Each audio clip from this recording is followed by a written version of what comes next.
important because if in minority countries somebody dies in our community and people get a fright, they run around because sometimes people don't know what to do. So, exactly. And this is the first question I asked myself, actually. I felt like I'm doing this course for myself because right. I live in Malaysia and I didn't know exactly what will happen in my life. And I was surprised to know that there are actually regulations. You have to have valid pass. You have, if you don't have valid pass, you may not be able to be buried. So I said to myself, what will happen? And this is something that will happen to every single one of us. And we're focused on many other things, but this thing, which is a certainty, we haven't thought about. The only time we think about it when it is too late. We're already there. I didn't want that, so I hope that people will benefit from it. No, of course. I mean, in South Africa as well, in previous years, there wasn't much legislation. It was quite easy to bury. Yeah, that's another thing also, as you mentioned, in countries with minorities, with Muslims where they are minorities, when there is no legislation, it's even more difficult. Yeah, and now one has to get fingerprinted. The body must be fingerprinted.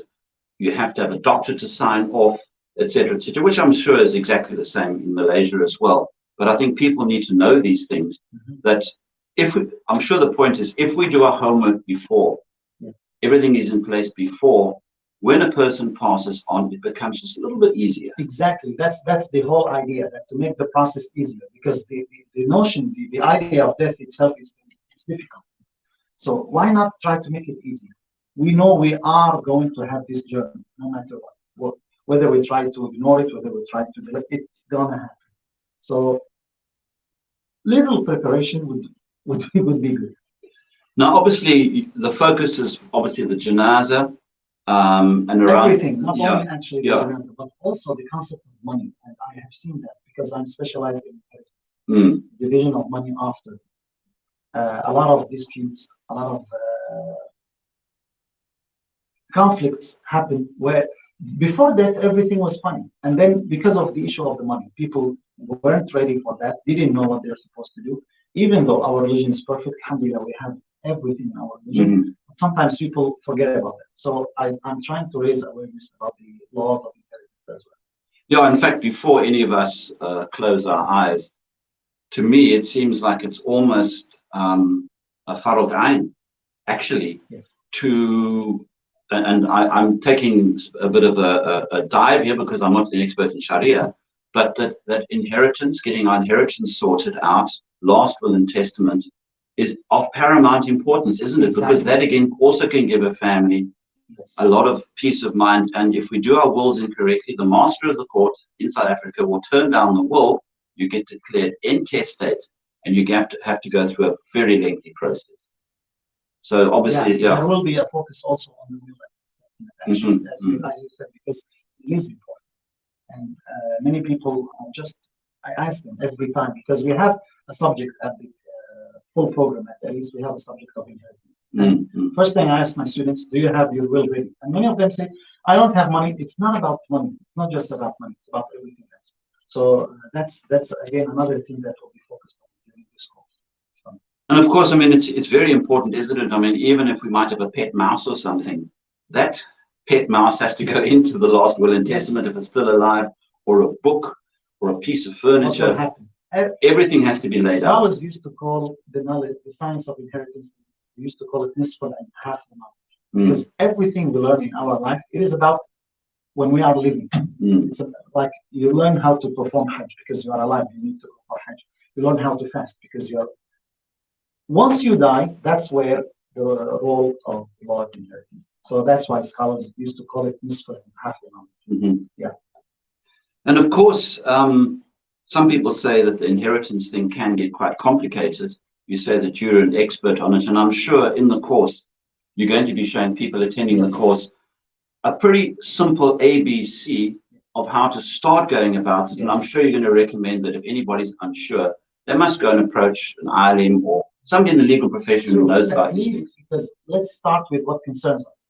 Like I ask everyone, and now I'm telling people what will happen in the course. I ask everyone, do your case. Like if you die, that's what concerns you. If you die, how your money will be divided. And again, I asked myself this question because I teach that subject, but I never tried it on myself. Like if I die, what will happen? Who will inherit what? I don't. It's not about money, but what will happen? I have children. I have my wife.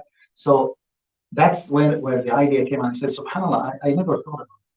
So we start with this, and we guarantee that at the end of the course, at least they have the ABCs, the basics, where they can calculate. They know what will happen to their money, to their estate, to their legacy after them. And of course, the other thing we have to be sure about, particularly in minority countries like the United States, where you are sometimes based, like in South Africa, like in Europe, we have to be very clear how, if we do a will according to Sharia, yes, how that is going to fit in with the legal system of the country. Yes. Fortunately, in South Africa, if we do a will according to Sharia, the law will accept it. But I'm sure you will agree again that we need to know where the parameters are in terms of all of this. Yes, and also the division of money, because I tell people it's not enough to say, I want my money to be divided according to the Sharia. If you go to the law, they will not accept that. You have to make sure, especially it makes it more difficult in a country where Muslims are minority. In Muslim countries, it's easier because normally they divide the estate based on the Sharia. In other, that's where it makes it more important. And of course, the other thing is that the Sharia can have different interpretations for different circumstances. It's never always just ABC, isn't it? Actually, true for the most part, except for inheritance, because it's amazing how Allah Azza wa Jalla is the one who divided the shares. So you would say that inheritance is the clearest part? Exactly, because everything is like black and white in the Quran. It's very simple, just people need to look at it, and that's what I'm trying to do, inshallah, in the course. I've written 2 books about inheritance, and I will share some of them during the course, inshallah. In fact, anecdotally, I'm just remembering that one of the areas of Sharia which the Quran talks about quite a lot, and the Quran doesn't talk as much about Islamic law as people think it does. But when it comes to guidelines, when it comes to inheritance, it's quite specific, isn't it? Yes, it is. So no more dispute. Allah knows, because He's our creator. SubhanAllah, how it's amazing that Allah knows how we change when it comes to money, even for brothers, siblings. So everything is divided. Everything is clear. Very little difference amongst the scholars when it comes to inheritance. There is, but I would say like maybe 1%. That's very interesting, because as you say, normally it's the other way around, isn't it? Exactly. Yeah. There are different interpretations, and people have different opinions. Even though at the end of the day, most of them try to follow the Sunnah, but when it comes to inheritance, it's clear, black and white. And of course, you're going to be teaching about the whole, what the janaza process. Obviously, the body has to be given a ghusl, a ceremonial washing. Yes, we will go briefly through the part, because that's something that is done also. I like to cover areas where other people didn't. Yeah. And what is the response to the courses that you do? Because it's not often, I haven't interviewed very many people who come and do a course, and it's called death management. It's not about marriage. Usually marriage or jinn or something like that, you have a lot of people. Yes. Again, it's difficult, it's challenging, but it's not about what people like or what people want. It's what people need. That's always what I think. So, the response is it's polarized, you could say. Some people want it, some people they know they need it, but some of them they say, I want that. Yeah. We started that in Malaysia. Yes. That was the first time. I did that last week in Joburg, and this is now the third. What was the response in Johannesburg? Not as expected, but alhamdulillah. Honestly, to me, I don't focus on the numbers. Yes, no, quality is always what counts. Yeah, and even if 2 people, 3 people benefited from it, and they raised the awareness, and that's better. But still, hopefully, the response here will be better. Okay.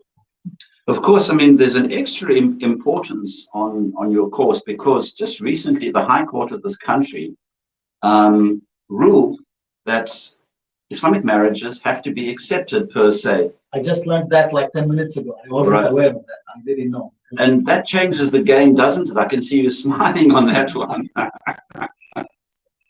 Yeah. And they were having a talk on Saturday also, the same time, or after we talked on death management. Right. Yeah. Now, if anybody wants to come to this to your course, it's can I just arrive? I know Al Ikhlas Academia Library on Saturday and on Sunday. Because there is a link for registration, just to know roughly how many people people are coming. But walk-ins still are. So all you do is if you just go to the Ikhlas Academia Library website, just Google Ikhlas Academia Library there, everything will pop up there, and you press the links and you will get in there and you'll find out all the details about death management run by Dr. Isam Rajab. He is a scholar from Kuwait, based in the US, Malaysia, and all other parts of the world. If it's Tuesday, it's Malaysia. If it's Wednesday, it's South Africa, that kind of a lifestyle. And he's also director of Aris University. It's got a campus in Malaysia, and you can also study online if you're interested in it. It's spelled AREES. Put it into Google, and maybe you can register for that university. And the good doctor will be giving the Jum'ah lecture at Majlul Quds on Friday. It's entitled The River of Life. Take it from only what you need. ... We're not going to put anything more into it than that. You will have to attend the Jummah. Come early to get a nice place in the front to listen to Dr. Isam Rajab, who is founder of the Aris University in Malaysia, and of course at the Ikhlas Academia Library on Saturday and Sunday, special death management course. Dr. Isam Rajab, thanks for visiting us in the studio. Enjoy your visit.